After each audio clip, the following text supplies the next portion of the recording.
ধুনীয়াটো নহয়, হ'বও নোৱাৰো। না মাত ধুনীয়া, না দেখিবলৈ ধুনীয়া, সেইটো কাৰণে চাগে আজিলৈকে পিছ পৰিয়ে থাকিব। কিন্তু অকণমান আৰু মানে সদায় বেলেগ বেলেগ লাগে নিজকে। গতিকে আৰু ক'লো আৰু ধুনীয়া লাগিছে। আপোনালোকৰ কেনেকুৱা লাগিছে জনাবচোন।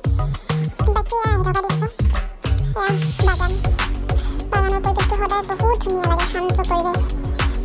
তো চাই আহি আছিলোঁ আৰু ধুনীয়াকৈ চাই হাৱালৈ আহি আছোঁ খিৰিকীৰ ওচৰত বহি। খিৰিকীখন যেন তেন পালোঁ আৰু নাপায়। মানুহ আজি বহুত ভিৰ, কালি পূজা। পিছত ধান আনি পথাৰ শুনিবৰ কাৰণে একদম ধান কাটি কটো হৈ আছে। পিছে আধা আধি পকিব বাকী আছে। এতিয়া পাইগৈ ষ্টেচন বিশ্বনাথ চাৰিআলি। দুখনমান ফটো উঠিলোঁ অলপ সময়ৰ পিছতে।